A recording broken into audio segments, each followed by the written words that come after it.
हरियाणा की जनता है ना, कोई बड़े कोल का इंतजार कर रही थी। खट्टर सरकार दी चूल्हा हिला देंगे उहदे च कि किसान मरे ना मरे, लेकिन भाजपा के मंत्रियों ने किसान घसीट के जरूर मार देगा कि जब 85 साल के बुजुर्ग नू ये नहीं छोड़ दे, माता बहनों नू ये नहीं छोड़ दे, तो उसका इलाज तो करना पड़ेगा।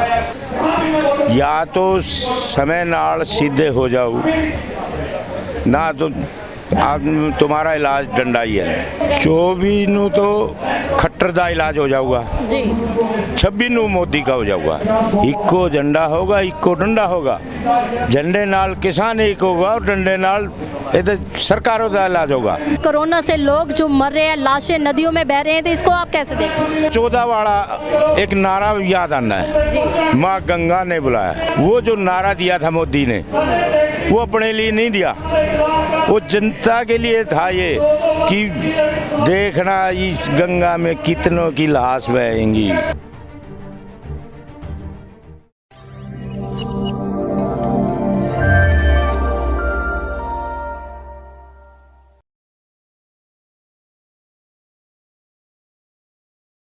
पंजाब न्यूज़ देख रहे ਸਾਰੇ ਹੀ ਦੇਸ਼ ਦੇ ਦਰਸ਼ਕਾਂ ਦਾ ਮੈਂ ਹਰਜੀਤ ਕੌਰ ਸਵਾਗਤ ਕਰਦੀ ਹਾਂ। ਦਰਸ਼ਕੋ ਅੱਜ ਸਾਡੇ ਨਾਲ ਪ੍ਰਦੀਪ ਜੀ ਧਨਖੜ ਜੀ ਮੌਜੂਦ ਨੇ, ਜਿਹੜੇ ਕਿ ਕਿਸਾਨ ਨੇਤਾ ਨੇ, ਆਪਾਂ ਕਹਿ ਸਕਦੇ ਹਾਂ ਕਿ ਹਰਿਆਣਾ ਦੇ। ਤਾਂ ਗੱਲਬਾਤ ਕਰਾਂਗੇ ਕਿਉਂਕਿ ਹਿਸਾਰ ਦੇ ਵਿੱਚ ਘਟਨਾ ਹੁੰਦੀ ਹੈ ਤਾਂ ਉਸ ਤੋਂ ਬਾਅਦ ਵੱਡੇ ਐਕਸ਼ਨ ਲਏ ਜਾ ਰਹੇ ਨੇ। 24 ਤਰੀਕ ਤੇ 26 ਨੂੰ ਜਿਹੜਾ ਵੱਡਾ ਉਹਨਾਂ ਵੱਲੋਂ ਐਲਾਨ ਕੀਤਾ ਗਿਆ, ਉਸ ਬਾਰੇ ਖੁੱਲ੍ਹ ਕੇ ਵਿਚਾਰ ਚਰਚਾ ਕਰਾਂਗੇ। ਸਭ ਤੋਂ ਪਹਿਲਾਂ ਸਵਾਗਤ ਕਰਦੇ ਜੀ, नमस्कार। पंजाब न्यूज न्यू प्रदीप धनखड़ जी हाथ जोड़ के राम राम जी। आपका वो जथेबंदी कौन सी? अखिल हरियाणा न्यूनतम समर्थन मूल्य संघर्ष समिति प्रदेश अध्यक्ष प्रदीप धनखड़ जी। प्रदीप जी, जैसे हमने देखा कि हिसार में इतनी बड़ी घटना होती है, माताओं को भी नहीं छोड़ा जाता, तो अब भी आप 24 का बड़ा ऐलान कर रहे हैं कमिश्नर का घिराव की, तो कैसे वो रणनीति आपकी बनी है? कैसे आप जाकर वहाँ पे कमिश्नर का घिराव करेंगे? आपको नहीं लगता कि दोबारा भी लाठीचार्ज हो सकता है आपसे? हरियाणा की जनता है ना, कोई बड़े कोल का इंतजार कर रही थी जी। वो शायद पूरा होने वाला है 24 तारीख नू जी, कि जो खट्टर सरकार दी चूल्हा हिला देंगे उहदे च। ये कभी 85 साल के बुजुर्ग नू लठ मार देते, उन्हें माता बहनों नू सिर फोड़ देते, तो और इससे बड़ी कल एक बेशरम नेता नू मुंह खोला है बीजेपी के MP नू कि जो एक सिंगू बॉर्डर, टीकरी बॉर्डर, गाजीपुर, शाहजहाँपुर, ये इतने किसान नहीं बैठे जी, वो जो बैठे हैं नू डूब के मर जाना चाहिए। मैं उन्होंने आपके चैनल के माध्यम से एक गल दसना कि किसान मरे ना मरे, लेकिन भाजपा के मंत्रियों ने किसान घसीट के जरूर मार देगा जी। तो ये 24 तारीख नू विखा भी देंगे। किसान दी आवाज़ में भी दम है और लठ में भी दम है। क्यों जो घिराव किया जा रहा है? क्योंकि हमने देखा कि हिसार में जब घटना होती है तो लाठीचार्ज तो हो जाता है, उसके बाद आप फिर घिराव की बात करते हैं, तो क्या लगता है फिर आगे किस हिसाब से घिराव किया जाएगा, किस हिसाब से उनके बातचीत की जाएगी और किस आधारत पे बात की जा रही है?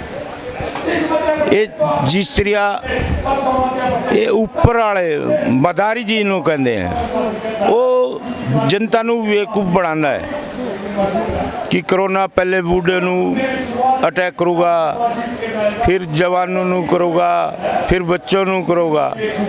तो हमने भी एक फार्मूला बनाया सी, या तो समय नाल सीधे हो जाओ, ना तो तुम्हारा इलाज डंडा ही है। वो देख लिया कि जब 85 साल के बुजुर्ग नू ये नहीं छोड़ दे, माता बहनों नू ये नहीं छोड़ दे, तो उसका इलाज तो करना पड़ेगा। 87 लोगों पर जो पर्चे दर्ज किए हुए हैं उनको भी रद्द करवाया जाएगा तब? बिल्कुल करवाऊंगा। हम तो एक और उसमें हैं कि ये जितने भी सियासतदान हैं मुल्क में, चाहे हरियाणा हो, पंजाब हो, चाहे कोई और स्टेट हो, ये सारे सियासतदान एक को अब किसान नू अपने लिए लड़ना पेगा। ये 70 साल से ये सियासतदान ही बनाए हैं, लेकिन अब अपनी आने वाली नस्ल की लड़ाई है, खुद लड़ना पेगा। ਉਹਦੇ ਵਿੱਚ कोई समझौता नहीं होता, समझौता हो नहीं सकता ਉਹਦੇ ਵਿੱਚ। जी अगे 26 ਦੀ ਵੀ संयुक्त किसान मोर्चे वालों कॉल दी गई है, जिस हिसाब से हम देखते हैं कि 26 उन्होंने मई को बोला कि पूरा रोज मार्च किया जाएगा, काले झंडे दिखाए जाएंगे।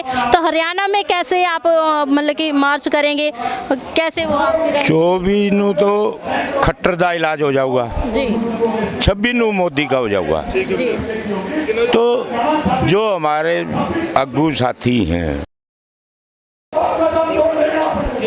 सब नू बैठ के चर्चा हुई और 24 में भी शामिल हैं और 26 में भी शामिल हैं। सब मिल के अदा करेंगे, जाने नहीं देंगे नू। कैसे करेंगे, कैसे वो झंडे आप उनको दिखाएंगे? ही हुणे तो कोई इको गल आंदी, इको झंडा होगा, इको डंडा होगा। झंडे नाल किसान एक होगा और डंडे नाल इधर सरकारों का इलाज होगा। ये तो स्पष्ट है, हुणे नहीं बकस दे। जो हमारी उन्होंने बोला है कि पूरे घरों पे झंडे लगा दिए जाएंगे, हर गाड़ी पे भी रोज जो काला झंडा लगा होगा, तो उसे कैसे देखते हैं? पूरे हरियाणा में भी काले झंडे लगा दिए जाएंगे? बिल्कुल लगाएंगे, अपने चाहे मोटरसाइकिल हो, ट्रैक्टर हो, कार हो, सब पे काला झंडा होगा। और हम तो एक बात और, जिस तरह ये अभी कोरोना काल का दिखा के और बच्चों को जो फ़ोनों से वो कर रहे हैं, हम तो उस अपने बच्चों को ये कहते हैं कि इसका इस्तेमाल सोशल मीडिया में, क्योंकि वही काम घर बैठे उन्होंने करना है, तो इससे किसान का भी भला होगा और उनको भी पढ़ाई में वो होगा। तो दोनों चीज़ अब तो 8 साल से ये कहते हैं कि किसानों की खबरें देखें और दूसरी कोई ना देखे ना, वे बड़े चैनल तो बंद कर दिया। अच्छा, क्योंकि बंद करवा दिया। जितने चैनल थे, ये पहले सेट बॉक्स होते थे, सेट बॉक्स जितने केवल शहरों में केवल थी, उन केवलों पे जियो के सेट बॉक्स आ गए। जियो से किसान को पहले ही एलर्जी है, तो ना सेट बॉक्स चलेंगे ना टीवी चलेंगे। उन्हें तो ये जो सोशल मीडिया है, इस पे भी बच्चे सिर्फ किसान की खबर देखेंगे और कुछ नहीं देखेंगे। बिल्कुल, ये तो सारा प्रण है। फिर आपने भी टीवी बंद कर दिए? बिल्कुल कर दिए, समय नहीं होता टीवी देखने का। और रही गई ये जियो पूरी कर दी, वो सेट बॉक्स लगा के, तो खबर देखेंगे किसी के लिए जब हमारे काम की कोई दिखाई नहीं रहा। कैसे देखते हैं कि एक तरफ तो किसान आंदोलन कर रहे हैं, दूसरी तरफ कोरोना से लोग जो मर रहे हैं, लाशें नदियों में बह रहे हैं, तो इसको आप कैसे देखते हैं? वो 14 वाला एक नारा याद आना है, माँ गंगा ने बुलाया। शायद किसी को ये संदेश याद होगा, लेकिन हम तो उसको ज़मीनी हकीकत पे देख रहे हैं कि वो जो नारा दिया था मोदी ने, वो अपने लिए नहीं दिया, वो जनता के लिए था। ये कि देखना इस गंगा में कितनों की लाश बहेंगी। तो आज वो गंगा पुत्र ना, तो वो गंगा पुत्र दिखाई देता है, वो बल्कि 2 आंसू आगे जरूर दिखाता है, लेकिन ये डुगडुगी ज़्यादा। कि जो आंसू उन्होंने बहाए हैं, इमोशनल हुए हैं, वो इस देश में हो रही मौतों का है या किसानों का है?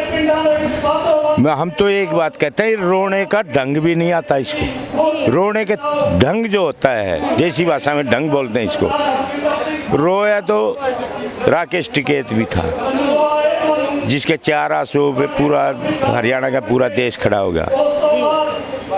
कभी कंगना रनावत भी रोती है, अब ये मदारी 4 आंसू निकाल के दिखा रहा है, इससे फर्क नहीं पड़ेगा।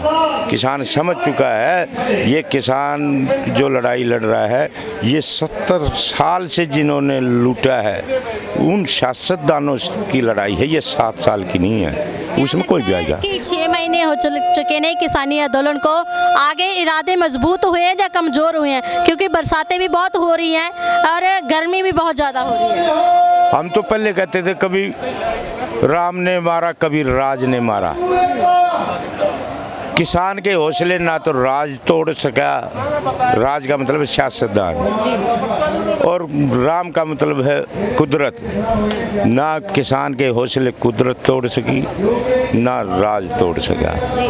किसान के हौसले बुलंद हैं और जब तक जीत नहीं होगी इतने घर वापसी का कोई वो नहीं है हमारा। जिस हिसाब से किसानी आंदोलन को देखते हैं, आपको लगता है कहीं बैकफुट पे आ गया? क्योंकि ये भी जिससे भी पूछते हैं वो बोलता है कि खड़ोत तो आई है इस किसानी आंदोलन में, जैसे कोई प्रोग्राम नहीं दिए जा रहे हैं। नहीं, ये एक चीज़ और भी आपको देखने को मिलेगा। सत्ता पक्ष तो ये मानो उनकी कमर टूट गई। पहले जिस तरह लोग कहते थे ना किसान की कमर तोड़ दी, जी। हम ये कह रहे हैं सियासतदानों की कमर तोड़ दी किसान ने। जी। सत्ता पक्ष के साथ साथ विपक्ष भी इकट्ठे चर्चा करने लगे हैं कि कभी ये किसान आगू ना कोई फैसला ले बैठे। जिसने 6 महीने से घर छोड़ रखा है, पंजाब वालों ने तो 9 महीने से छोड़ रखा है, तो फैसला तो कोई ना कोई तो लेंगे और वो ऐसा फैसला लेंगे। ये जो आज धड़ों में जो बंटते थे, आज किसान एकजुट हो गया, उससे ये सियासतदान डर रहे हैं। चाहे उसमें अकाली हो, चाहे बीजेपी हो या कांग्रेस हो या झाड़ू वाला हो, सियासतदान इसी चीज़ से डर रहा है। आज किसान एक होगा तो तुम्हारी ये दुकानदारी नहीं चलेगी। अब जी। किसान को अपनी नस्ल के लिए लड़ना होगा, जी। ये सियासतदान के लिए वो नहीं होगा। बहुत बहुत धन्यवाद। ਸੋ ਦਰਸ਼ਕੋ ਇਹ ਸਨ ਪ੍ਰਦੀਪ ਸਿੰਘ ਧਨਖੜ।